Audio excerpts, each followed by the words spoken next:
The streets of New York City in the 1920s were alive with contradictions, shimmering with opportunity for some, yet darkened by crime and desperation for many. The city pulsed with immigrants chasing the American dream, but their dreams were often tangled with the harsh realities of poverty, violence, and systemic prejudice. Among these crowded tenements and bustling alleyways, one young man would emerge, someone whose cunning, ambition, and ruthlessness would redefine organized crime for generations. This man was Charles Lucky Luciano, a figure who would become synonymous not only with the rise of the American Mafia but with a new form of criminal sophistication that blurred the lines between underworld brutality and business acumen. His story is not simply one of criminal exploits. It is a study in ambition, psychological strategy, and the merciless pursuit of power in a world where survival demanded both intelligence and moral flexibility. Luciano's rise cannot be understood without first appreciating the context of the era. Prohibition had transformed the city into a haven for bootleggers, gangsters, and opportunists. Alcohol, now illegal, became one of the most lucrative commodities of the decade, and the criminal landscape shifted from petty street crimes to organized, high-stakes operations. Rival gangs battled not only for territory but for influence, alliances, and respect.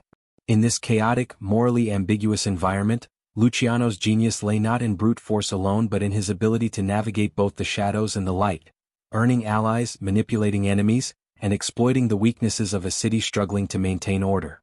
From the very beginning, Luciano's story was defined by contrasts.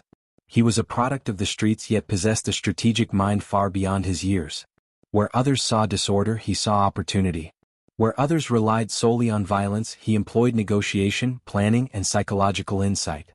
His early years were marked by a mixture of survival instincts and bold ambition, traits that would allow him to ascend through the ranks of the criminal underworld faster than anyone expected. In many ways, Luciano became a mirror for the city itself, complex, resilient, and endlessly adaptable. By the time he entered his 20s, Luciano had already begun to establish a reputation that would precede him. Stories circulated of his cunning, his ability to turn potential enemies into collaborators, and his uncanny knack for anticipating moves before they happened. It was said that he could assess a man in moments, understanding not only what drove him but how to manipulate that drive for his own advantage. This psychological precision became a hallmark of his power, a tool that would serve him both in consolidating criminal empires and in evading the law for years. But Luciano's rise was not without cost. The world he inhabited was one of constant risk, betrayal, and moral ambiguity. Friends could become enemies overnight, allies might double-cross you for a larger share of power, and the law, though often slow, was relentless. The tension between ambition and vulnerability defined Luciano's life, shaping his decisions and refining his instincts. In this precarious balance, he learned the rules of the game. Loyalty was valuable but conditional, fear could be wielded as effectively as affection, and control over perception was just as important as control over territory. As the story of Luciano begins, it is impossible to ignore the myths that surround him. Some remember him as a visionary, someone who professionalized organized crime into an almost corporate enterprise. Others see him as a ruthless opportunist, a man who manipulated lives and law alike for personal gain. Both views contain truths, and the complexity of his character is what makes his story compelling. It is not merely the tale of a gangster, it is the exploration of a man who operated in a world where morality was flexible, power was absolute, and survival depended on intellect as much as muscle. This documentary seeks to immerse viewers into that world, to reconstruct the streets and tenements, the smoky backrooms of speakeasies, and the boardrooms of criminal empires, all while tracing Luciano's path through them. The narrative will move beyond headlines and sensational stories, delving into the psychological strategies, the calculated risks, and the human contradictions that made him both feared and admired. By understanding the forces that shaped him and the choices he made, we begin to understand why Lucky Luciano was not just a man who defied the law, but a man who fundamentally transformed it, or at least the way it interacted with the underworld. In tracing his story, the audience will encounter not just a timeline of crimes and arrests but an emotional and psychological portrait of a figure who navigated the intersection of ambition, morality, and survival. His journey is both a cautionary tale and a historical exploration, a study in how a single individual, armed with intelligence, ruthlessness, and charisma, can manipulate the rules of society to carve out an empire in a world stacked against him. By the end of this introduction, viewers should feel the tension, the stakes, and the magnetism of a man who would become known as Lucky Luciano, a man who stood at the crossroads of law and crime, of ambition and morality, and who, through audacity and intellect, challenged the very foundations of justice itself. The story that follows will unravel the intricacies of his rise, the brilliance of his strategy, and the inevitable collisions with the forces that sought to contain him, creating a narrative as psychologically rich as it is historically unforgettable.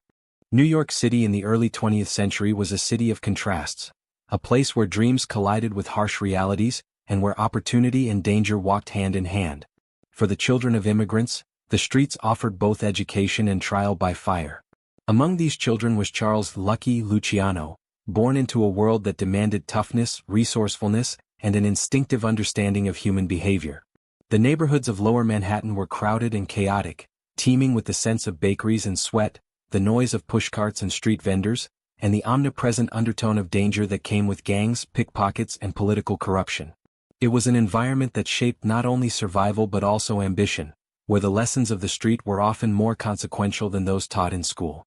Luciano's family, like many immigrant families, struggled to find footing in this bustling metropolis. Economic hardship was a constant companion, and young Charles quickly learned that life required adaptability, cunning, and above all, a willingness to act decisively. From an early age, he absorbed the rhythm of the streets, the unspoken hierarchies, the subtle negotiations, and the way power could be exercised quietly or violently. He watched older boys and men maneuver for influence, witnessing both the rewards and consequences of cunning, intimidation, and loyalty. In this world, reputation was currency, and survival often depended on one's ability to read both friend and foe with impeccable precision. The immigrant communities of Manhattan also carried with them their old-world codes and cultural traditions. Loyalty, family honor, and respect were paramount, and failure to observe these codes could be met with harsh consequences. Luciano grew up navigating these social rules, learning when to assert authority, when to retreat, and when to strike strategically. These lessons, seemingly small in the chaos of daily life, laid the foundation for his later understanding of power dynamics on a much larger scale. Unlike many of his peers, he didn't rely solely on brute strength. He observed, calculated, and learned to leverage human psychology to his advantage. The streets themselves were a classroom. Small-time theft, gambling, and street-level hustles offered young Luciano both the thrill of risk and the first taste of profit. It was in these formative years that he developed a dual nature. One side streetwise and tough, the other analytical and strategic.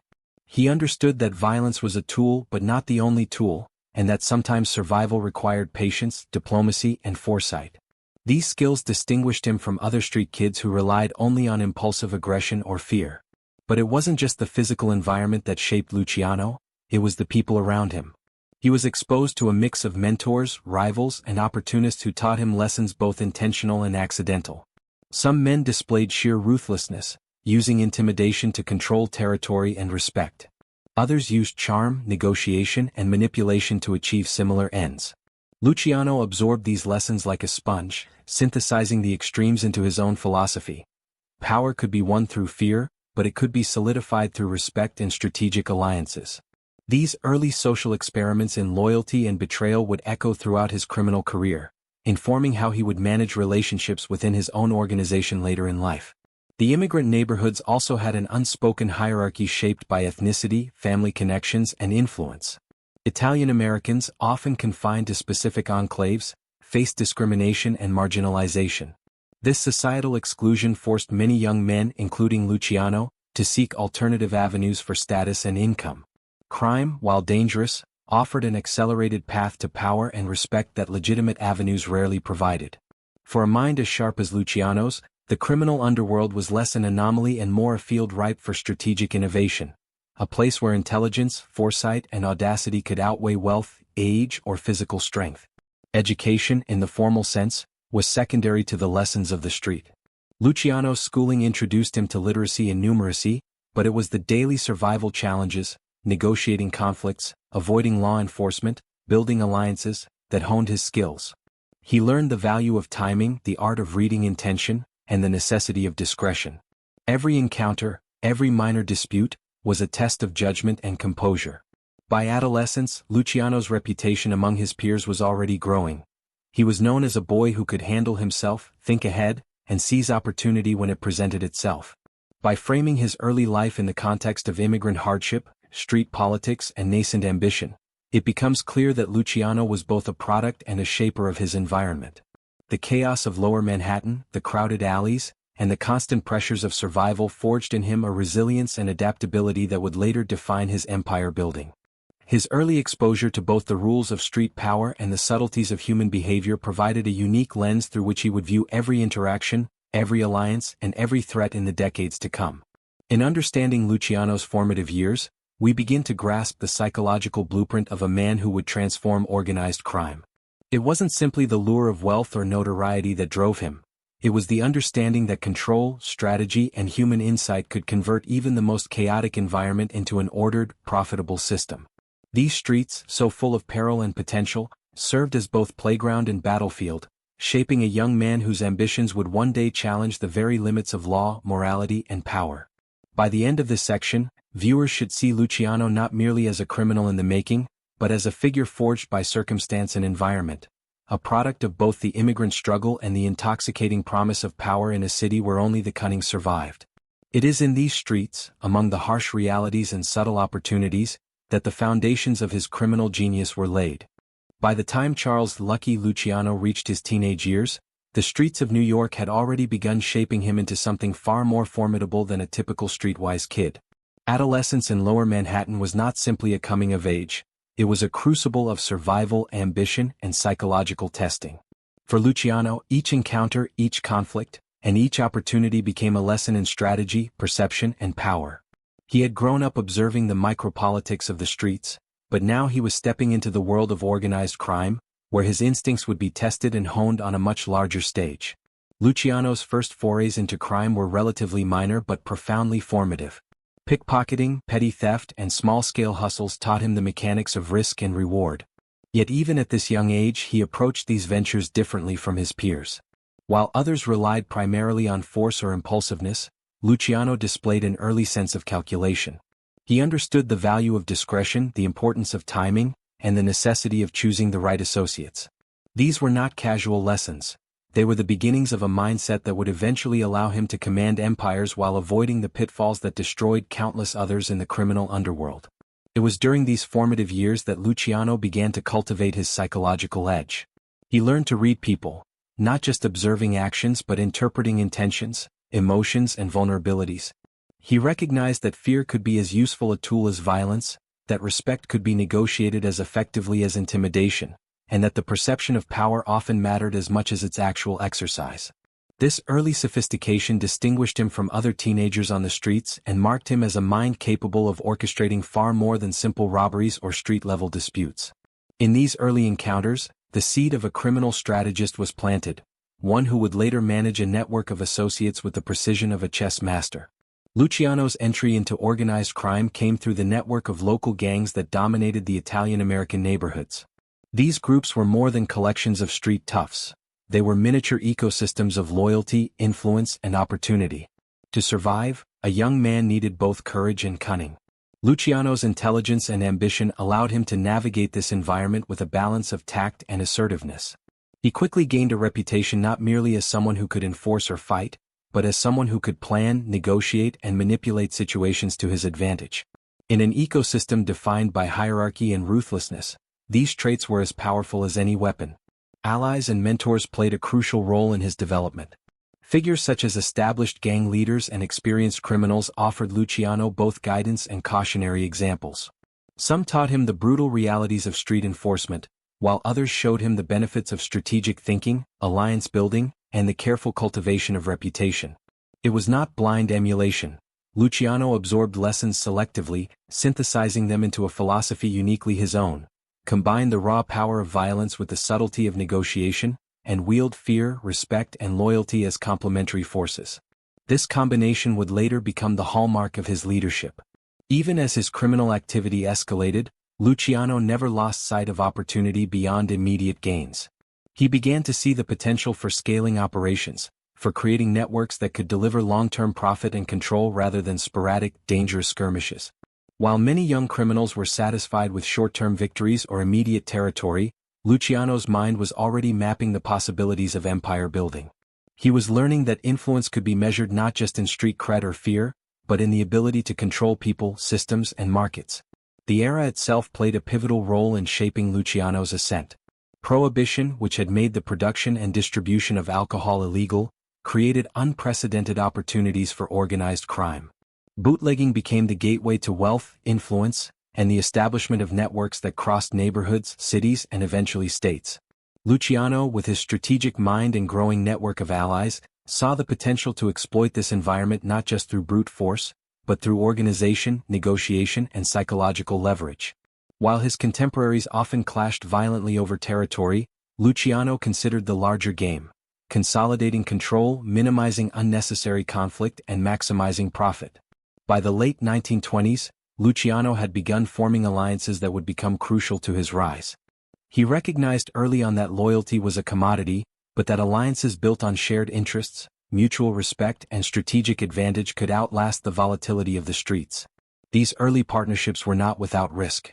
Betrayal was common and trust was fragile, but Luciano's ability to anticipate motives and manipulate outcomes allowed him to turn potential threats into opportunities.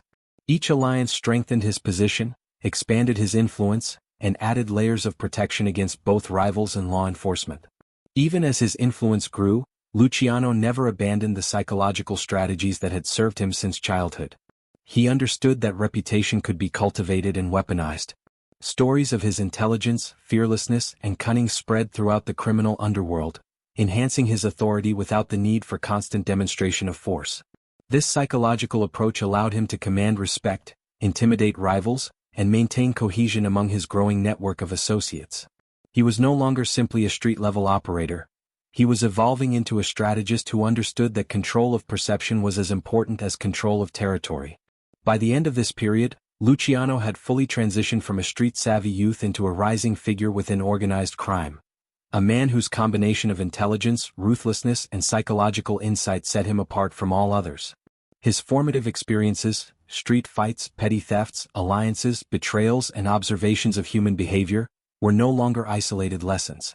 They had coalesced into a blueprint for empire building, a strategy that would eventually allow him to consolidate power, challenge rivals, and outmaneuver the law. The making of a gangster in Luciano's case was as much about mental acuity as it was about physical courage, and it was this duality that would define his rise and cement his place in history. In this phase of his life, viewers begin to see the emergence of a criminal mind that is deliberate, calculating, and adaptive, a mind capable of turning chaos into opportunity and survival into domination. Luciano was no ordinary street kid. He was a strategist, a student of human behavior, and an architect of the underworld long before he would ascend to its apex. His journey from a street-smart youth to a rising power in organized crime sets the stage for the empire he would soon build, demonstrating that the making of a gangster is as much about intellect and psychology as it is about violence and audacity. By the late 1920s, Lucky Luciano had moved beyond the chaotic streets of Lower Manhattan and the small-scale operations of his youth. The boy who once ran errands for gangsters and tested his wits in minor thefts had matured into a man with vision, strategy, and ambition that far exceeded the confines of neighborhood skirmishes. This was the period when Luciano began to distinguish himself not only as a rising power but as a revolutionary figure in organized crime, a man who would redefine how the Mafia operated in America. While others saw the underworld as fragmented, violent, and reactive, Luciano saw opportunity in order, structure, and strategy. He was no longer a participant in the chaos. He was an architect of a new criminal reality. The Mafia of the 1920s was a fractured entity, composed of families and factions that operated largely independently. Rivalries were rampant, and disputes over territory, income streams, and personal grudges often escalated into bloodshed. Violence was commonplace and loyalty was fragile. In this environment, power was fleeting, and few figures could maintain authority for more than a brief period. Luciano, however, perceived the inefficiencies and vulnerabilities inherent in this system. He recognized that violence alone could not sustain an empire, and that survival and growth required an organizational model that balanced fear, loyalty, and profit with strategic alliances and centralized oversight. It was during this period that Luciano began cultivating relationships with key figures who would become indispensable to his rise. He aligned himself with influential mobsters, each chosen not merely for their strength or notoriety, but for the strategic advantage they offered. Some brought operational expertise, others brought access to lucrative networks, and still others commanded loyalty among factions that might otherwise resist his influence. Luciano's genius lay in his ability to see the broader picture, orchestrating alliances that were mutually beneficial while maintaining ultimate control. He understood the delicate balance of power. Too much domination risked rebellion, too much leniency risked weakness. He carefully calibrated his approach, using both carrot and stick, respect and intimidation, to consolidate influence. Luciano's vision extended beyond mere control of territory. He sought to professionalize the Mafia, transforming it into a hierarchical, business-like structure. He introduced a system in which each family operated under defined rules, responsibilities and territories, while answering to a central authority that coordinated strategy, mediated disputes and maximized profitability. This was a radical departure from the old model, in which power was often localized and personal. By imposing organization and discipline, Luciano not only minimized infighting but also created a framework capable of expansion, diversification and long-term stability. In essence, he was turning criminal enterprise into a corporation, with himself as the CEO and trusted lieutenants managing specialized divisions. The psychological dimension of his leadership was equally critical. Luciano understood that fear alone was insufficient to sustain loyalty. He cultivated respect, rewarding competence, demonstrating fairness in judgment, and showing foresight in both business and personal interactions. He reinforced the idea that alignment with him was not merely a matter of survival but of opportunity, that those who followed his vision could thrive as part of a larger, well-organized system. This combination of calculated intimidation and strategic incentive forged a bond of loyalty stronger than mere obedience. A loyalty that would prove resilient even in moments of intense pressure. A hallmark of Luciano's visionary approach was his ability to anticipate change. He understood that prohibition had created immense wealth, but also unprecedented volatility. Territory, alliances, and enforcement priorities shifted constantly, and only those who could adapt quickly would survive. Luciano embraced flexibility as a core principle, encouraging his associates to be opportunistic yet disciplined, ambitious yet pragmatic. His strategies were never rigid. They were contingent, evolving to respond to new threats, market conditions, or rival movements. This adaptive mindset became a defining feature of his leadership, allowing him to navigate an environment where many of his contemporaries faltered. Luciano's genius also lay in his ability to integrate diverse criminal operations into a cohesive system. Gambling, bootlegging, extortion, and labor racketeering, once treated as separate ventures, were now interconnected components of a larger enterprise. Profits could be maximized through coordination, resources could be allocated efficiently, and risks could be spread across multiple streams.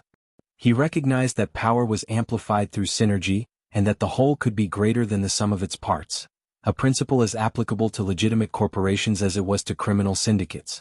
Yet even as he built this empire, Luciano remained acutely aware of the dangers that lurked on every side. Rival families, law enforcement, and political corruption were constant threats. To mitigate these risks, he deployed a combination of intelligence gathering, strategic alliances, and psychological manipulation. Informants and insiders became extensions of his control, providing insights into both competitors and authorities. Luciano's ability to anticipate threats, understand motivations, and act preemptively became a defining feature of his leadership, allowing him to neutralize potential disruptions before they escalated into crises.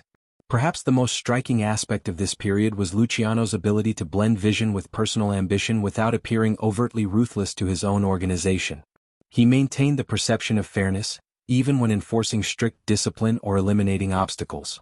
Violence, while occasionally necessary, was deployed strategically rather than impulsively, reinforcing both deterrence and order. This careful orchestration of perception and action elevated him above mere street-level power brokers, positioning him as a leader whose authority was recognized not only for strength but for intelligence and strategic insight. By the end of this formative period, Luciano had established himself as a transformative figure in organized crime. He was no longer simply a participant in the underworld, he was its innovator and strategist. The structure he imposed, the alliances he forged, and the psychological insights he applied would set the template for modern organized crime, influencing both his contemporaries and future generations of criminals. He had become, in effect, a visionary, not a mere gangster but an architect of a new order, capable of imposing strategy, discipline, and efficiency onto an inherently chaotic and violent world.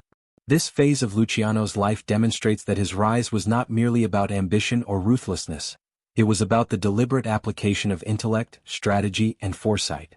He had synthesized lessons from his youth, insights from mentors and observations of human behavior into a coherent approach to power. By understanding both the mechanics of crime and the psychology of loyalty, he created a system that amplified his influence far beyond what brute force alone could achieve. As viewers follow this transformation, they see the emergence of a man who is as much a strategist and organizer as he is a criminal. Luciano's vision, ambition, and psychological acumen combined to form an unprecedented model of criminal enterprise, one capable of navigating the chaos of Prohibition-era New York while consolidating power in a way that would leave a lasting legacy.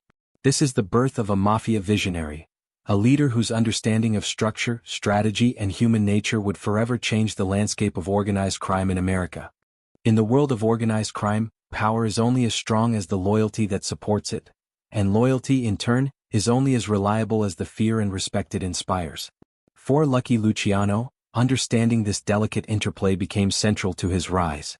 At the heart of this understanding was the Code of Omerta, the unspoken law of silence and loyalty that governed the Mafia.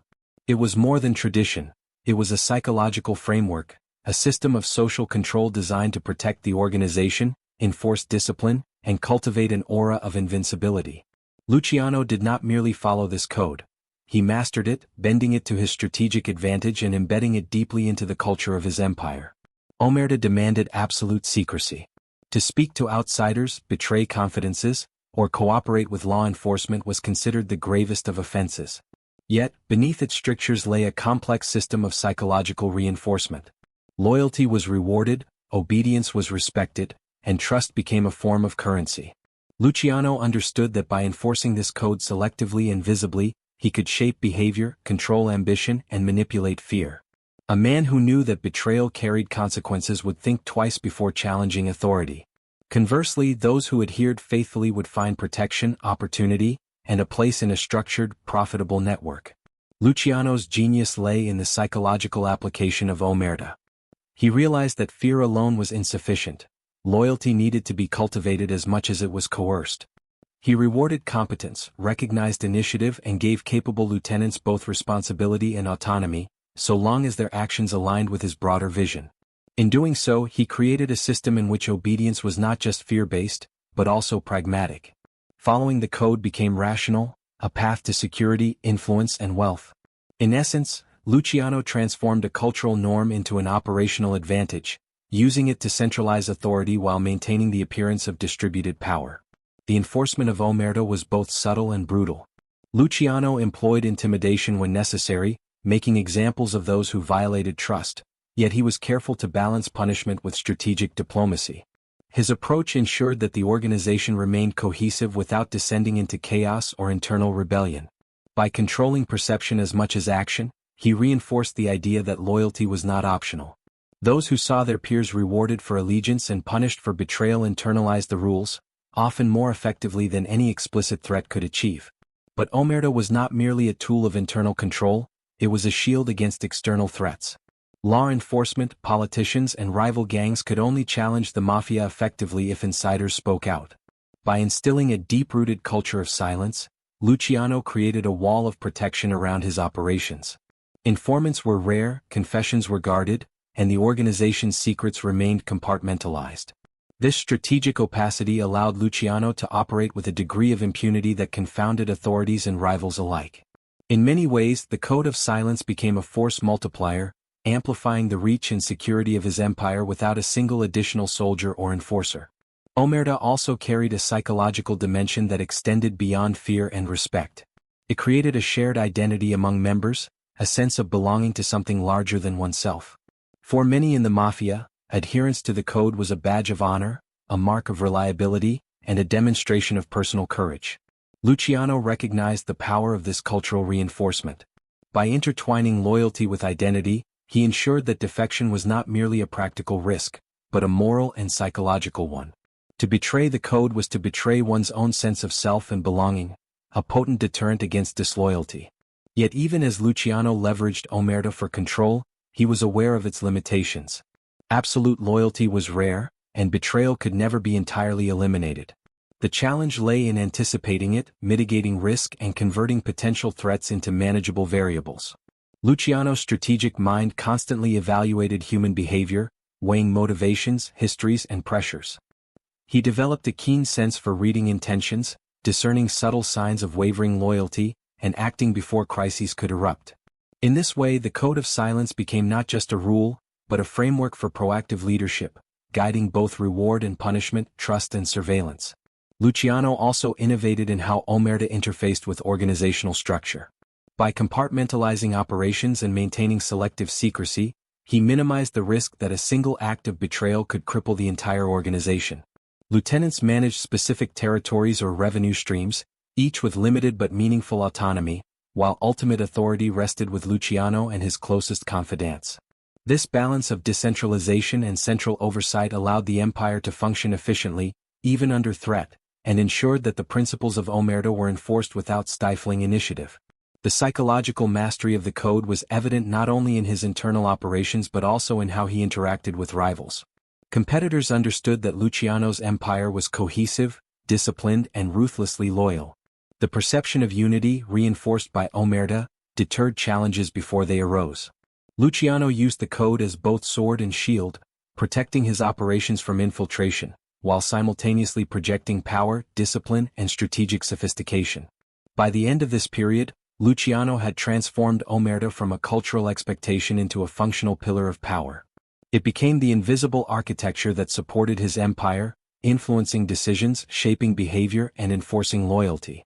This mastery of psychological control, combined with his strategic insight, elevated him above mere enforcers of violence and positioned him as a visionary leader capable of maintaining cohesion, projecting authority, and protecting his organization in an unpredictable and dangerous world. Through this lens, viewers can understand that Luciano's genius was not simply in his ambition or ruthlessness, but in his ability to wield human psychology, culture, and fear as instruments of power. Omerta was more than a code, it was a mechanism through which loyalty, respect, and authority could be engineered and sustained. By understanding, manipulating, and embedding this system into every level of his operations, Luciano secured his rise and ensured that the foundations of his empire were as much psychological as they were operational. By the early 1930s, Lucky Luciano had moved beyond street-level hustles and small alliances to a stage where ambition met opportunity on an unprecedented scale. The Prohibition era had created a fertile landscape for organized crime, but Luciano understood that survival alone was insufficient. True power required the transformation of illicit activity into a structured, profitable empire. He recognized that the underworld could be approached like a legitimate business, with diversified revenue streams, disciplined management, and carefully cultivated networks of influence. Gambling, prostitution, and labor racketeering were not merely sources of income, they were instruments of control, power, and leverage over both allies and adversaries. Gambling became one of Luciano's primary avenues for wealth and influence. Unlike simple street gambling, which was chaotic and easily disrupted, Luciano organized operations that were methodical, scalable, and discreet. Betting parlors, underground casinos, and numbers rackets were interconnected in a network that maximized profit while minimizing risk of detection. He appointed trusted lieutenants to oversee specific operations, ensuring accountability and efficiency. Luciano also understood the psychological power of gambling. It was addictive, lucrative, and socially pervasive, drawing people into a system that not only generated revenue but created dependence. Through these operations, he demonstrated a sophisticated understanding of human behavior, exploiting desire and risk to strengthen his economic and social influence. Prostitution was another lucrative domain under Luciano's control, and here his approach revealed a combination of pragmatism and strategy. Rather than relying solely on intimidation or coercion, he created systems that were organized, controlled, and enforceable. Brothels and illicit services were carefully managed, with oversight that ensured both profitability and security. The revenue from these ventures flowed directly into the broader empire, funding alliances, bribery networks, and enforcement mechanisms. Prostitution also served a secondary function. It provided leverage over politicians, police, and influential figures who interacted with or were implicated in the operations. By intertwining vice with influence, Luciano ensured that his reach extended far beyond the streets, penetrating the corridors of legitimate power. Labor racketeering, particularly the manipulation of unions, became one of Luciano's most ingenious tools. He recognized that control over labor not only generated income through extortion and kickbacks but also provided leverage in legitimate industries. By infiltrating unions and orchestrating strikes or labor negotiations, he could exert pressure on businesses, enforce compliance, and extract significant financial benefit. This strategy also created a symbiotic relationship between the underworld and legitimate economic sectors, further entrenching Luciano's influence. Labor racketeering exemplified his ability to blend criminal activity with strategic calculation, turning everyday social structures into instruments of power. The genius of Luciano's empire lay not merely in its size or profitability but in its integration. Each vice operation, gambling, prostitution, unions, was not isolated. It was part of a cohesive network designed to reinforce the whole. Profits from one venture supported another, influence in one sector opened doors in another, and control over certain elements of the workforce or clientele enhanced authority across operations. This interconnected model minimized vulnerability and maximized the leverage of every resource at his disposal. It was a criminal ecosystem operating with the efficiency and foresight of a corporate enterprise, yet fueled by fear, loyalty, and cunning. Luciano also understood the importance of psychological control over both subordinates and rivals within these operations. Managers, lieutenants, and street-level operatives were given incentives for compliance and success, yet were constantly reminded of the consequences of disloyalty or failure. This dual approach of reward and discipline ensured that his operations ran smoothly while instilling an enduring sense of accountability. Those who prospered under his system became invested in its continuity, creating a feedback loop of loyalty and productivity. Meanwhile, potential threats, competitors, whistleblowers, or disloyal associates, were neutralized with a combination of negotiation, intimidation, and, when necessary, calculated violence. Strategically, Luciano also leveraged these vice operations to cultivate alliances and manipulate rivals. Money flowed not just within his organization but into the hands of politicians, law enforcement, and influential business leaders, ensuring protection and compliance. He knew that every operation was a bargaining chip, a means to secure loyalty, suppress challenges, and extend influence into spheres traditionally outside the control of organized crime. By monetizing vice in a disciplined, systematic way, Luciano converted chaos into leverage, creating an empire that was as financially robust as it was strategically formidable. The scope of his operations also demonstrated his understanding of scalability. Unlike smaller, localized criminal figures, Luciano envisioned a network capable of spanning neighborhoods, cities, and even states. He delegated authority carefully, ensuring that each segment of the enterprise was managed efficiently while maintaining centralized oversight. This allowed him to respond to challenges with speed, protect revenue streams from disruption, and expand into new markets without overextending his control. His ability to scale criminal ventures without losing oversight was a testament to his organizational acumen and long-term vision. But beneath the surface of profit and influence lay a psychological reality that reinforced his dominance. Clients, associates, and rivals alike internalized the rules of engagement. Compliance was rewarded, defiance punished, and loyalty recognized.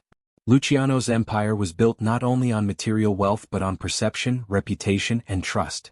He understood that in an underworld defined by secrecy, reputation was a currency as valuable as any financial asset. Each successful operation, each carefully managed vice enterprise, strengthened his aura of invincibility, making him both feared and respected across the criminal landscape. By consolidating gambling, prostitution, and labor racketeering into an integrated empire, Luciano did more than accumulate wealth. He redefined what it meant to wield power in organized crime. He combined financial savvy, strategic insight, and psychological mastery to create a network that was resilient, adaptable, and virtually self-sustaining. In doing so, he elevated the role of a mobster from street-level enforcer to sophisticated strategist, capable of shaping entire industries, manipulating institutions, and controlling the behavior of both subordinates and rivals. This period marks the apex of Luciano's transformation from a tactical operator to a visionary architect of crime. His empire of vice was not merely a collection of illegal enterprises. It was a meticulously orchestrated system in which wealth, influence, and control reinforced one another. Every operation, from the betting parlors to the brothels to the union offices, served multiple functions: profit, leverage, reputation, and psychological control, creating a multifaceted engine of power. For those who witnessed it, Luciano's system appeared almost untouchable, an empire where every move was calculated, every risk mitigated, and every individual aligned, willingly or unwillingly, with his grand design. By the end of this era, viewers should understand that Luciano's genius was not limited to his ambition or his fearlessness. It lay in his ability to transform criminal opportunity into a disciplined, scalable, and strategically integrated empire.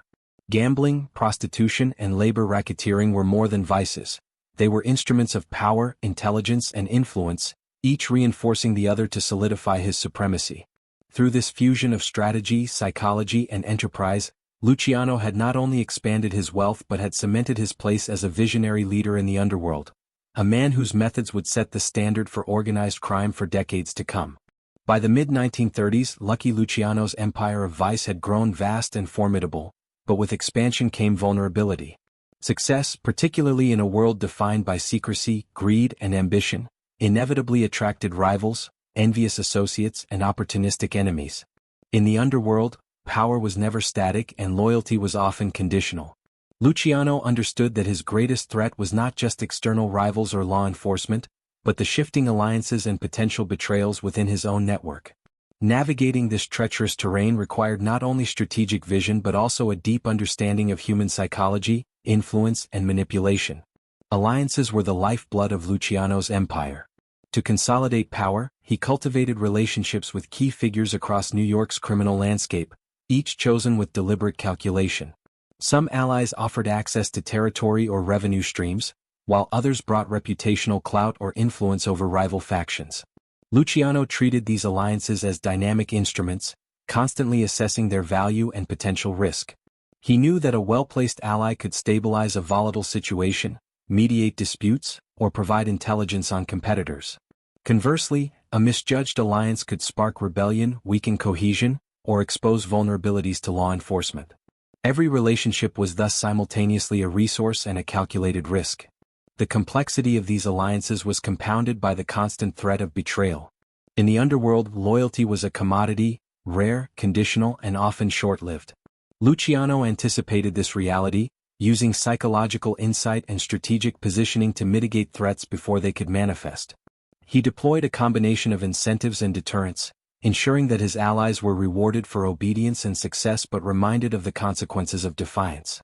Those who remained loyal thrived, enjoying wealth, protection, and status. Those who wavered faced isolation, loss, or even elimination. This constant balancing act between trust and fear became a defining feature of his leadership, allowing him to maintain cohesion in an inherently unstable environment. Rivalries, both personal and organizational, were another challenge that demanded shrewd maneuvering. Competing mobsters sought to undermine his influence, seize territory, or encroach upon lucrative ventures. Luciano's response was calculated and multifaceted. He used negotiation, strategic marriage alliances, and selective partnerships to neutralize threats. Where diplomacy failed, he applied force, often indirect, methodical, and carefully orchestrated to achieve objectives without destabilizing the broader system.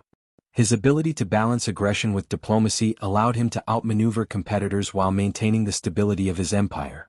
The interplay of power and betrayal extended to his closest associates. Even trusted lieutenants could become liabilities if ambition or greed overcame loyalty. Luciano's mastery lay in his ability to read intentions and preemptively manage threats. He cultivated a culture of surveillance and accountability, ensuring that subordinates were monitored, evaluated, and held responsible. Simultaneously, he reinforced loyalty through rewards, recognition, and opportunities for advancement, creating a psychological environment in which adherence to his vision became both advantageous and rational. In this way, he converted the inherent instability of alliances into a mechanism for strengthening his authority. Strategically, Luciano also understood the value of selective deception. By controlling the flow of information, manipulating perceptions, and orchestrating appearances, he could influence both allies and rivals without resorting to constant confrontation.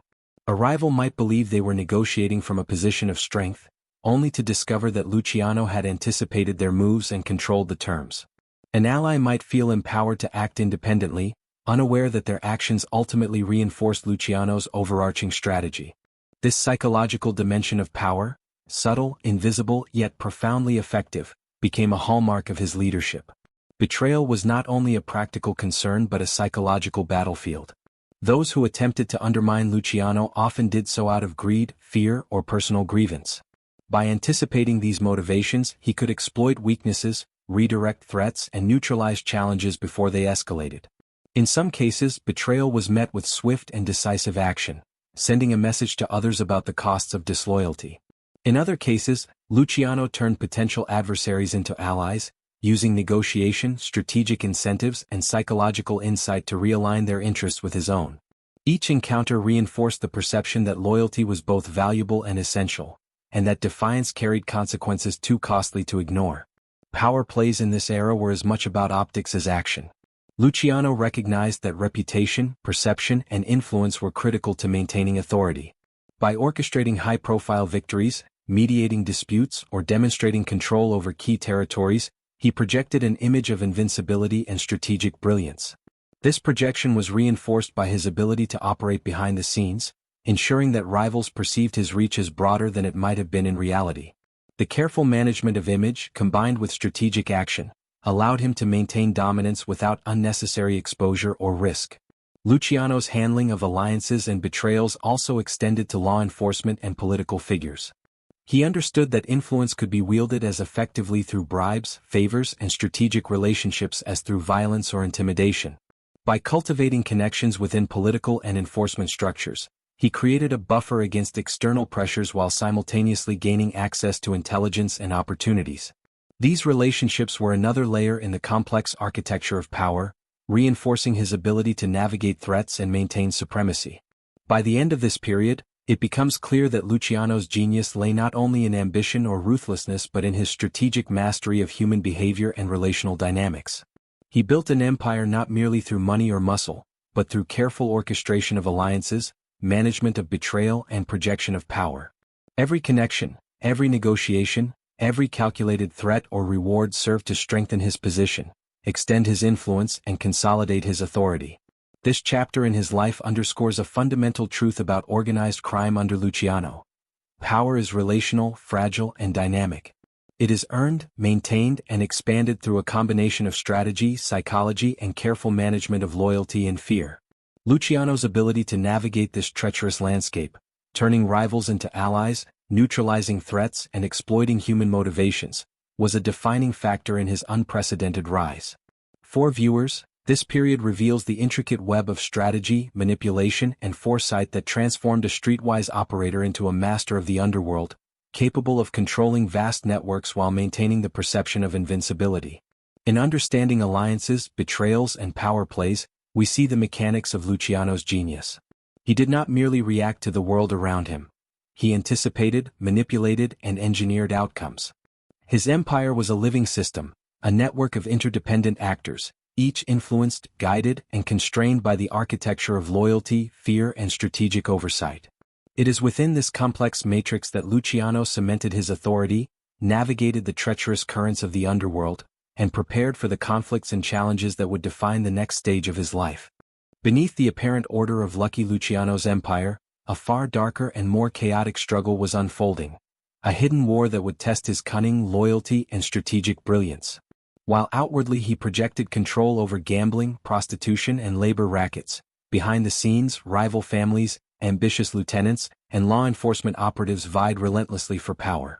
Territory was constantly contested, alliances were fragile, and every decision carried the weight of potential betrayal. For Luciano, survival and dominance were inseparable from the ability to navigate this covert battlefield, where a single misstep could unravel years of careful planning. The hidden war took many forms, from subtle power struggles within his own organization to outright violence between competing families. The streets of New York, while superficially calm, were rife with tension. Disputes over revenue streams, neighborhood control, and influence in unions frequently escalated into shootings, bombings, and intimidation campaigns. Each action required precise calculation. Too much aggression risked drawing unwanted law enforcement attention. Too little allowed rivals to challenge his authority. Luciano's genius lay in his ability to balance these pressures, deploying violence as a strategic instrument rather than as an impulsive reaction. Internal challenges were perhaps the most dangerous. Within his own ranks, ambition simmered among lieutenants who recognized the wealth and influence at stake. Some viewed opportunities for advancement as a chance to challenge Luciano's authority. Others were tempted by external alliances, political favor, or personal grievances. In this environment, vigilance became essential. Luciano cultivated a network of informants and trusted confidants, constantly monitoring behavior, assessing loyalty and preemptively neutralizing threats. Every meeting, transaction, and alliance was a test of trust, and even minor lapses in judgment could have catastrophic consequences. The hidden war also extended to rival families, each with its own ambitions, networks, and tactics. While some conflicts erupted openly, many were waged in the shadows, through assassinations, sabotage, and subtle economic manipulation. Luciano's approach combined intelligence, diplomacy, and targeted force. He negotiated truces when advantageous, exploited weaknesses in enemy organizations, and, when necessary, deployed violence with precision to neutralize threats. His ability to anticipate moves, manipulate perception, and orchestrate outcomes gave him an edge that few rivals could match, allowing him to maintain dominance even in a volatile and fragmented underworld. Government pressure added another layer of complexity to this hidden war. Federal and local authorities were increasingly aware of organized crime's reach, particularly as prohibition fueled the growth of illicit empires. Investigations, surveillance, and prosecutions threatened to destabilize Luciano's operations. Yet he remained adaptive, employing bribery, manipulation, and legal maneuvering to mitigate these pressures. Informants were managed carefully, sensitive information compartmentalized, and operations diversified to reduce exposure. Luciano's ability to integrate law enforcement awareness into his strategic calculus allowed him to maintain a level of operational continuity that would have been impossible for less disciplined leaders. The psychological dimension of the hidden war was equally critical. Every interaction, every negotiation, every act of intimidation or alliance was layered with subtle messaging. Luciano understood that the perception of power could be as potent as power itself. Rivals had to believe in his omnipresence and strategic insight. Allies had to feel both loyalty and gratitude. This manipulation of perception created a self-reinforcing structure. Those who feared and respected him were more likely to act in ways that sustained his control, reducing the need for constant enforcement. In effect, he waged a war in the minds of his associates and competitors, as much as in the streets themselves. Another aspect of this hidden conflict was the constant negotiation of risk. Each revenue stream, alliance, or territorial claim carried potential consequences. Luciano's decision-making process reflected a careful balance between ambition and caution. Operations were segmented to prevent a single point of failure, authority delegated to capable lieutenants, and contingencies developed for every plausible scenario. By institutionalizing flexibility and preparedness, he transformed the unpredictability of the criminal underworld into a calculated landscape, where he could act decisively while minimizing exposure. The stakes of this hidden war were deeply personal as well. Luciano's reputation, survival, and legacy depended on his ability to manage chaos without losing control. Each betrayal he countered, each rival neutralized, and each alliance secured reinforced not only his material power but also the mythos of his invincibility. Stories of his strategic brilliance circulated among allies and enemies alike, creating a psychological barrier that deterred challenges before they could materialize. In this way, the hidden war extended beyond tangible assets, shaping the very narrative of Luciano's dominance in the criminal world. By the mid-1930s, the consequences of miscalculation were clear. A single failed negotiation or unchecked betrayal could cascade into broader conflict, threatening both operations and lives. Luciano's survival depended on a relentless awareness of the shifting dynamics around him. His decisions were informed by intelligence gathering, psychological insight, and strategic foresight, allowing him to operate several steps ahead of rivals and law enforcement alike. This proactive approach turned potential chaos into an advantage, transforming the hidden war into a mechanism for consolidating power rather than a threat to it. The hidden war also revealed the limits of traditional measures of control. Brute force alone was insufficient. Fear had to be combined with loyalty, incentives, and perception management. Alliances had to be continuously evaluated, threats anticipated, and opportunities exploited. Luciano's genius lay in his ability to integrate all of these elements, violence, diplomacy, psychology, and intelligence, into a cohesive strategy that allowed him not only to survive but to thrive amidst conflict. Each maneuver, no matter how subtle, reinforced his authority, extended his influence, and minimized risk.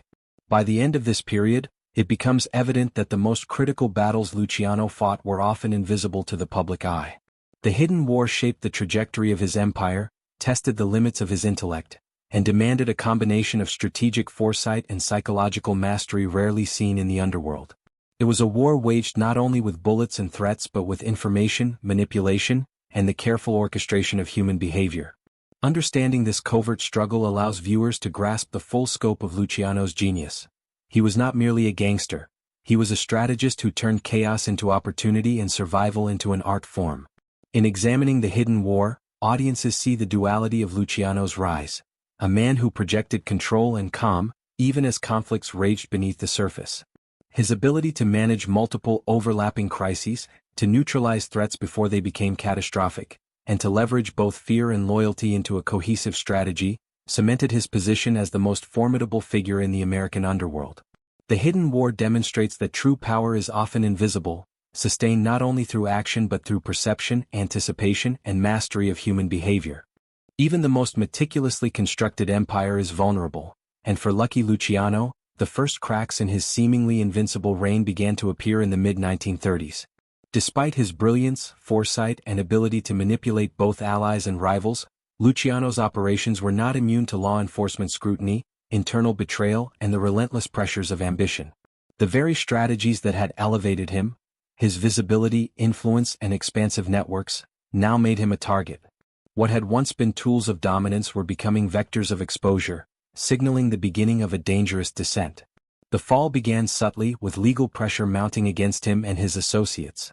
Federal authorities, increasingly aware of the scale and sophistication of organized crime, began piecing together evidence from multiple sources. Investigations into gambling, prostitution, and labor racketeering converged, creating a complex web that threatened to ensnare the empire Luciano had built. For the first time, the criminal genius who had always stayed several steps ahead of his rivals found himself navigating a landscape where law enforcement, fueled by public outrage and political will, was actively pursuing him. Internal betrayals compounded the danger. In the underworld, loyalty was never absolute, and ambitions among lieutenants and rivals created opportunities for treachery. Some associates, tempted by promises of leniency from authorities or driven by envy, began providing information or undermining operations. Luciano had anticipated betrayal as a constant risk, yet the cumulative effect of simultaneous pressures from law enforcement and insiders created a situation where even his foresight was tested to its limits. These betrayals were not only operational threats but psychological assaults, challenging the very perception of control that had been central to his authority. The arrest itself marked a dramatic turning point. For decades, Luciano had cultivated an image of invincibility, a man who manipulated perception as masterfully as he manipulated operations. To see him in handcuffs, facing legal proceedings in the public glare, was a stark contrast to the omnipotent figure who had once ruled the underworld with subtlety and precision.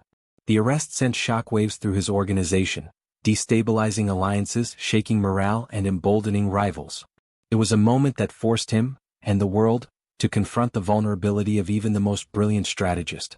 The circumstances surrounding his arrest were complex and deeply revealing of the interplay between law enforcement, betrayal, and criminal politics. Authorities had built their case through meticulous surveillance, informants, and the cooperation of disaffected insiders. Luciano's extensive network, once a strength, had become a liability, as the interconnections between allies and operations allowed investigators to trace activity, uncover patterns, and exploit vulnerabilities. Each link in the chain, each compromised associate, added weight to the charges and magnified the threat to his empire. Betrayal also had a human dimension. Some of Luciano's closest confidants, men he had mentored and trusted, chose self-preservation over loyalty. Their cooperation with authorities was not merely a legal maneuver, it was a psychological blow, challenging the foundation of trust and respect that Luciano had painstakingly built. He had long understood that loyalty was fragile, but experiencing it in real time with the empire's fate at stake, underscored the inherent vulnerability of even the most disciplined organization. The fall was not only structural but deeply personal, striking at the core of his identity as a strategist and leader. The immediate aftermath of the arrest was chaotic. Operations were disrupted, rivals sensed opportunity, and the carefully constructed network of influence was strained under pressure. Allies questioned decisions, enforcement networks scrambled to maintain loyalty, and the empire's cohesion was tested.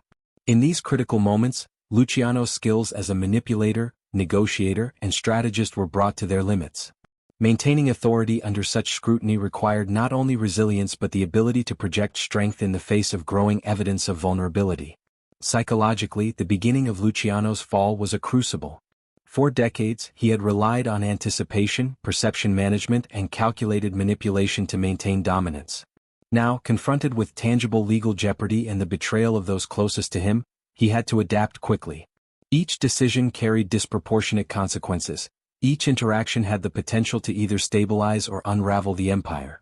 His genius was measured not by invincibility but by his capacity to respond under unprecedented pressure, to navigate betrayal, and to maintain operational continuity while facing personal jeopardy. This period also highlighted the delicate balance between loyalty and fear in sustaining an organization. Associates were forced to choose between allegiance to Luciano and self-preservation. The same code of omerta that had once shielded the empire now became a source of tension, as some feared the legal consequences of silence while others remained steadfast. Navigating these pressures required psychological acuity, strategic messaging, and careful intervention, reinforcing the idea that leadership in the underworld demanded constant vigilance and adaptability. By the end of this phase, it became clear that Luciano's empire, while formidable, was not invulnerable. The first stage of his fall was defined by the convergence of external pressure, internal betrayal, and the inherent fragility of human loyalty. For viewers, this moment illustrates the duality of his genius. A man capable of extraordinary strategic brilliance, yet still subject to the vulnerabilities that all human systems face. The beginning of the fall is both a narrative of caution and a testament to the relentless pressures of power, ambition, and human ambition in the underworld. In this chapter, audiences witness the first real fracture in the myth of Lucky Luciano. He is no longer merely the invincible strategist orchestrating a criminal empire from the shadows. He is a man confronting exposure, betrayal, and the tangible consequences of a life built on risk, manipulation, and ambition. The fall begins not with collapse but with cracks, small, insidious, and profoundly instructive, revealing that even the greatest architects of power are ultimately bound by circumstance, human frailty, and the unforgiving scrutiny of the world around them. The arrest of Lucky Luciano was only the opening act of a drama that would play out on a national stage, capturing the attention of law enforcement, the media, and the public alike. The trial that followed was more than a legal proceeding, it was a theater of power, ambition, and psychological warfare. For years, Luciano had ruled the underworld from the shadows, manipulating perception, alliances, and loyalty to maintain dominance. Now, under the glaring spotlight of the courtroom, he faced an adversary unlike any other. The machinery of justice, amplified by public outrage and relentless media scrutiny. The stakes were immense, and the outcome would determine not only his personal fate but the future of the empire he had built. The courtroom became a stage where strategy, psychology, and reputation collided. Luciano's legal team worked tirelessly to counter the evidence amassed by authorities, navigating a complex web of testimonies, surveillance records, and insider accounts. Each witness, each document, each piece of forensic evidence carried the potential to tip the balance. For Luciano, the trial was not simply a legal battle, it was a contest of perception. His ability to project composure, intelligence, and calculated confidence became as crucial as the arguments presented by his lawyers. The world was watching, and every gesture, every response, and every word was scrutinized. Media coverage added a layer of intensity that few trials of the era had experienced. Newspapers, radio broadcasts, and public commentary framed Luciano as both a cunning mastermind and a dangerous criminal, shaping public perception and amplifying pressure on the judicial system. The spectacle reinforced the duality of his persona, invincible strategist to some, ruthless villain to others. This dual perception worked both for and against him, influencing jurors, public opinion, and even the behavior of potential witnesses. In this environment, Luciano's mastery of psychology and perception became a critical tool, allowing him to navigate an arena where narrative often carried as much weight as evidence. One of the trial's defining aspects was the interplay between loyalty and betrayal. Former associates and lieutenants, some motivated by self-preservation and others by ambition, became key witnesses for the prosecution. Their testimonies revealed the inner workings of the empire, exposing the networks, operations, and tactics that had previously been shrouded in secrecy. Each betrayal carried not only operational consequences but psychological weight, challenging the foundations of trust and control that Luciano had relied upon for years. He had anticipated some of these risks, but the cumulative impact of multiple betrayals in a highly visible setting created unprecedented pressure. The legal arguments themselves highlighted the complexity of Luciano's operations. Prosecutors painted a picture of an organized, hierarchical, and ruthless criminal enterprise, emphasizing the coordination of vice operations, control over labor unions, and manipulation of political figures. Defense attorneys countered with technicalities, character witnesses, and attempts to challenge the credibility of informants.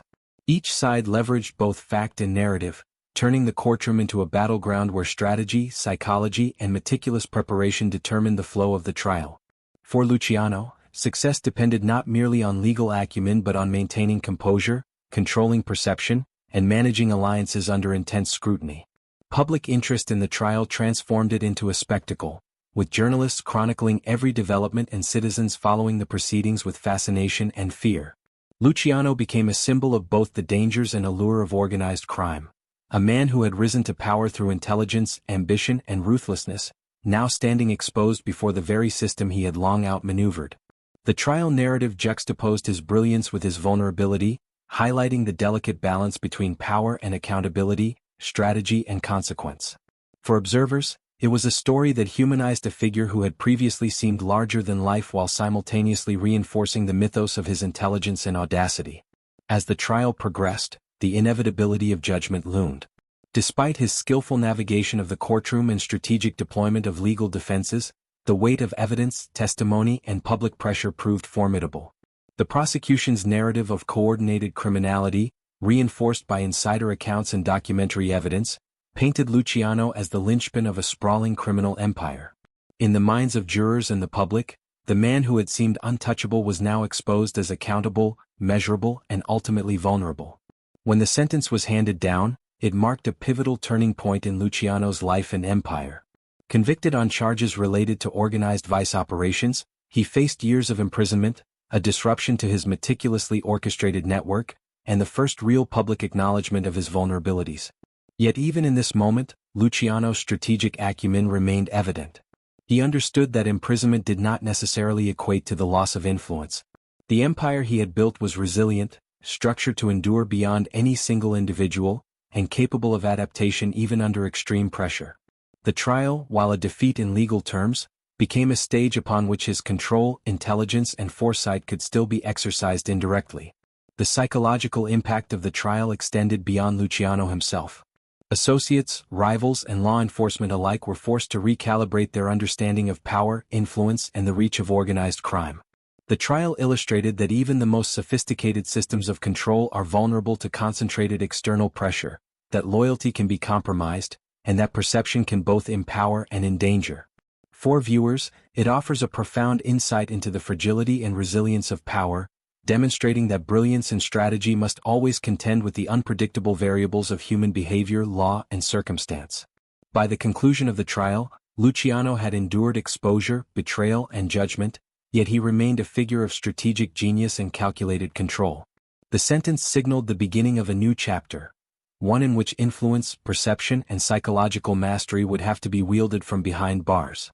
The courtroom drama, media frenzy, and legal reckoning collectively underscore a central theme of Luciano's story: the interplay of power, psychology, and strategy in the underworld, and the ever-present tension between dominance and vulnerability. Ultimately, the trial and sentence highlight that the rise and fall of an empire is never linear. Luciano's brilliance, audacity, and foresight had brought him to the pinnacle of the American underworld, yet even he was not immune to the forces of law, betrayal, and public scrutiny. For the audience, this chapter provides both tension and revelation, illustrating that mastery of crime involves not only vision and ruthlessness but also the constant navigation of human psychology, loyalty, and the unpredictable currents of the world outside one's control. Even as Lucky Luciano faced the confines of prison walls, his influence over the criminal underworld refused to diminish. To an outsider, incarceration might appear as a total defeat, a removal of power, autonomy, and reach. Yet for Luciano, imprisonment was not a termination of control but a recalibration. Behind bars, he transformed limitations into leverage, demonstrating a mastery of strategy, psychology, and human networks that few could rival. Power, he proved, was not solely about proximity, it was about perception, influence, and the capacity to manipulate systems even when physically constrained. From the moment he entered prison, Luciano approached confinement with the same meticulous calculation that had defined his rise. He recognized that while he could no longer walk freely through New York streets or sit in the offices of his empire, the structures and alliances he had built could serve as extensions of his will. Prison, in essence, became a platform from which he could continue to orchestrate, negotiate, and influence, leveraging his reputation, communication channels, and psychological acumen to maintain authority. One of Luciano's primary tools was the network of loyal lieutenants and associates who continued operations outside the prison walls. These trusted operatives acted as extensions of his strategic vision, executing instructions, resolving conflicts, and maintaining cohesion across his enterprises. Luciano maintained communication through visits, coded messages, and intermediaries, ensuring that each operation aligned with his broader objectives. His influence was amplified by the perception that he remained omnipresent. Even in confinement, rivals and allies alike treated his directives as binding, fearing both the consequences of disobedience and the reach of his intelligence network. Luciano also understood the psychological dimension of power behind bars. Maintaining an aura of invincibility was as important inside prison as it had been on the streets. He cultivated respect among fellow inmates and officials, carefully balancing assertiveness with diplomacy. By demonstrating control over his environment and the people within it, he reinforced his reputation as a strategist who could not be constrained by mere walls. The perception of strength, combined with his actual capacity to influence external operations, allowed Luciano to command authority in an arena that most would consider limiting and restrictive.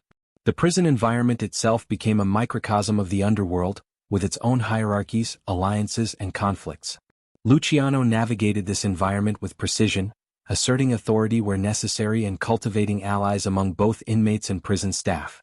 These relationships provided strategic advantages, from enhanced communication channels to protection and intelligence. Every interaction, every negotiation, and every exercise of influence within the prison reinforced the perception of Luciano as a figure whose power transcended physical confinement, extending into both criminal and institutional spheres. Externally, Luciano continued to manage operations with calculated foresight.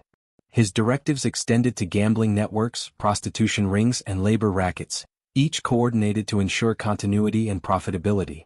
He delegated authority but retained ultimate control over strategic decisions, demonstrating a sophisticated understanding of organizational management. By compartmentalizing operations and relying on loyal intermediaries, Luciano minimized the risks associated with his absence while maximizing the efficiency and cohesion of his empire. His imprisonment highlighted his ability to convert potential vulnerability into a structural advantage, demonstrating the resilience of the systems he had meticulously designed. The combination of loyalty, fear, and reputation remained central to his influence behind bars. Associates outside prison recognized that obedience was not only beneficial but essential, as Luciano retained the capacity to reward or punish, influence market dynamics, and manipulate alliances even while confined. This dual leverage, psychological and operational, reinforced his authority, ensuring that his directives carried weight despite physical separation.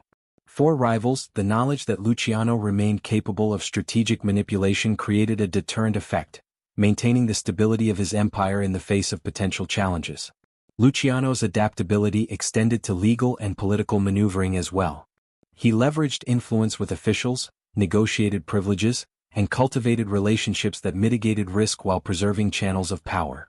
Prison, while a limitation, also provided a space for reflection, strategic planning, and long-term foresight. Luciano's capacity to operate within constraints demonstrated a remarkable ability to convert adversity into opportunity, ensuring that his empire remained resilient, adaptive, and responsive to both internal and external pressures. The narrative of power behind bars underscores a central truth about Luciano's genius. Leadership and influence are not solely determined by proximity or physical freedom. They are maintained through reputation, strategic foresight, psychological insight, and the ability to cultivate loyalty and fear simultaneously. Luciano's incarceration did not diminish his capacity to command respect or orchestrate operations. It simply transformed the nature of his strategy, requiring greater subtlety, patience, and precision.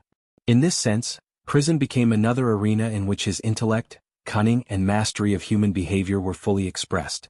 By the end of this phase, viewers witness a paradoxical reality: a man confined within walls whose reach, authority, and strategic influence remain expansive.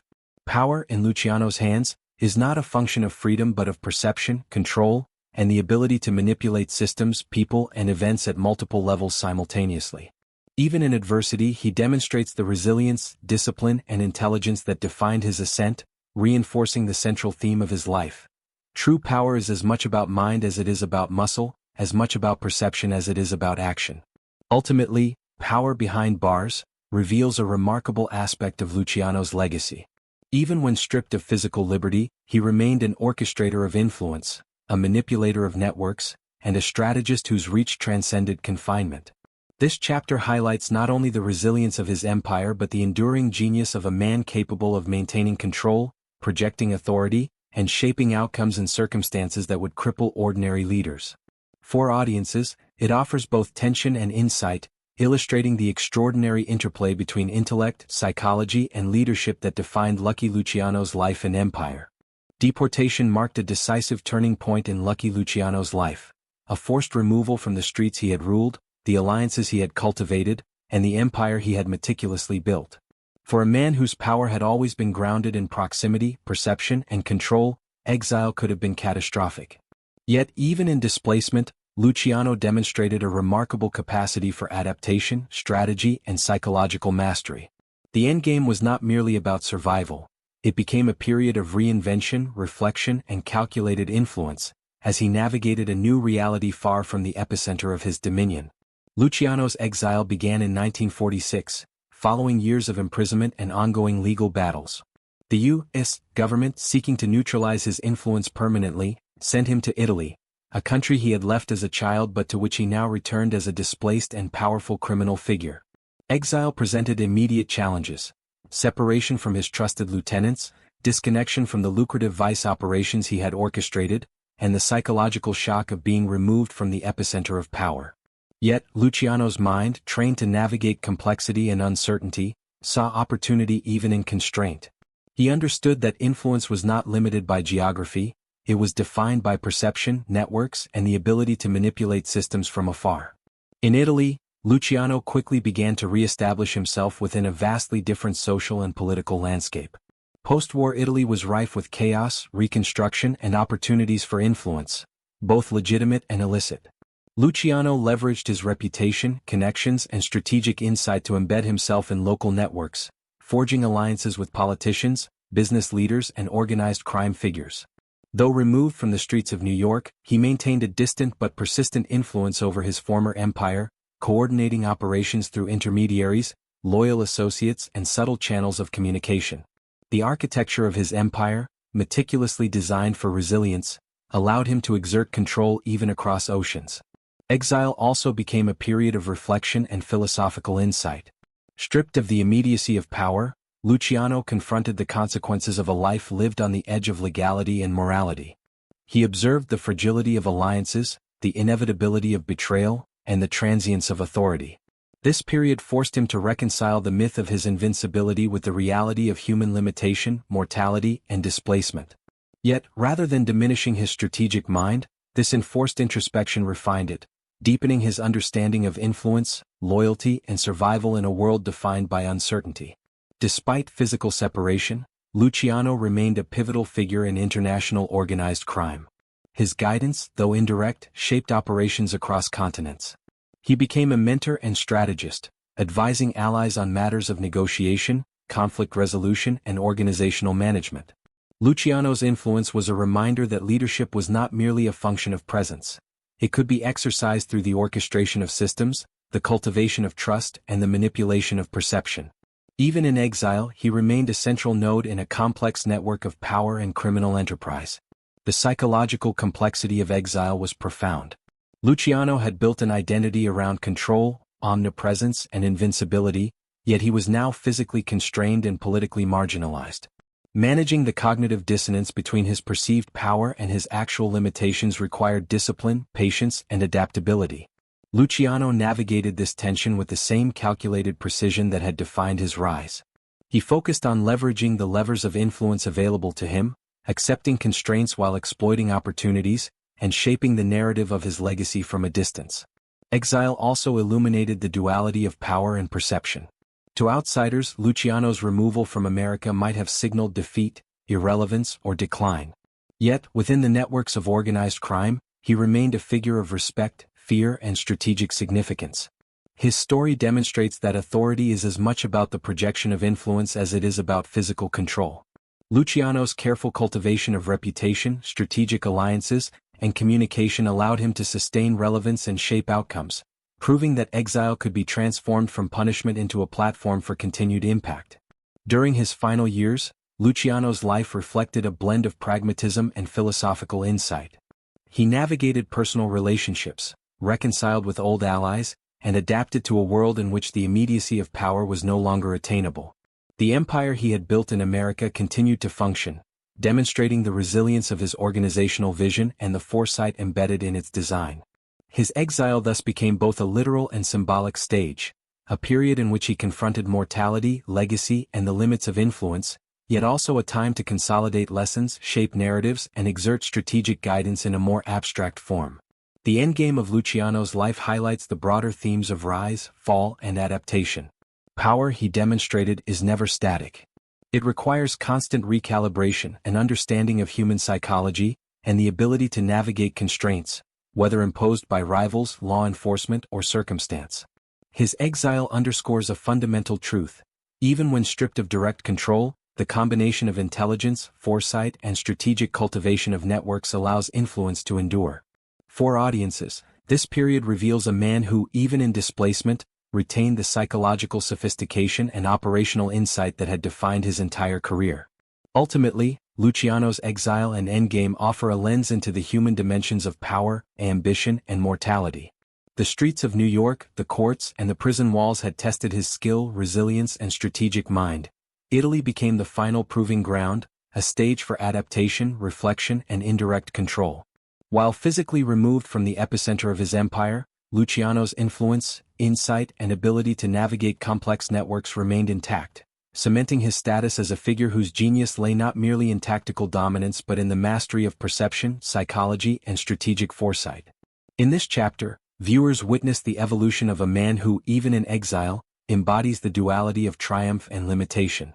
Luciano's story emphasizes that power is not only about possession or control but also about understanding systems, shaping perception, and adapting to circumstances. The exile is not the end of influence. It is the refinement of strategy, the distillation of insight, and the culmination of a life spent navigating the complex interplay of loyalty, fear, and authority. Lucky Luciano's influence transcended crime, shaping the very structure and psychology of organized crime for generations. He transformed the Mafia from fragmented gangs into a disciplined, hierarchical enterprise, blending corporate-style strategy with street-level ruthlessness. Centralized leadership, delegation, and conflict resolution through councils created a resilient, scalable empire. This innovation allowed organized crime to function efficiently, survive law enforcement pressure, and endure beyond individual leaders. Psychologically, Luciano understood loyalty, fear, and perception as weapons. He anticipated betrayal, manipulated alliances, and maintained authority even from prison and exile. Reputation became a strategic asset, ensuring obedience while deterring rivals.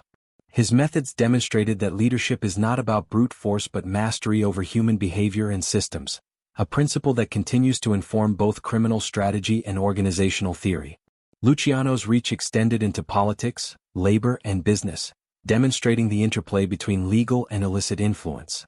He institutionalized omerta, blending morality with practicality, and codified loyalty and punishment as operational tools. Culturally, he became an archetype of the modern mobster, intelligent, audacious, and ruthlessly pragmatic. His legacy is a dual lesson, a blueprint for power, strategy, and organizational genius, and a cautionary tale of vulnerability, law, and human unpredictability. Luciano remains a figure whose life illustrates the complex interplay of ambition, intellect, psychology, and consequence. A man who built an empire and a myth that continues to captivate the world. Lucky Luciano's life is a story of power, ambition, and human complexity. From East Harlem to the heights of the criminal underworld, his journey shows how intelligence, strategy, and perception can transform chaos into influence. His rise demonstrates that power is both an art and a science, achieved through foresight, alliances, and careful orchestration rather than brute force. Yet, Luciano's story also reveals the fragility of even the most brilliant empires. Betrayal, law enforcement, and circumstance exposed vulnerabilities in his network, showing that control is never absolute. His arrest, trial, and imprisonment illustrate the tension between strategic mastery and human limitation, emphasizing that genius must navigate both opportunity and consequence. Even in prison and exile, Luciano maintained influence, demonstrating that leadership is psychological and systemic, not merely physical. He adapted to constraints, projected authority, and guided operations across borders, proving that power can endure even in displacement. His story illustrates dualities: ambition and consequence, loyalty and betrayal, myth and reality. Ultimately, Luciano's life is both instructive and cautionary. It highlights the mechanics of power, the importance of perception, and the enduring interplay of human behavior, strategy, and circumstance. His rise, fall, and lasting influence offer profound lessons on leadership, resilience, and the cost of ambition. Luciano's legacy endures not just as a historical record but as a study in intelligence, psychology, and the precarious, fascinating nature of power itself.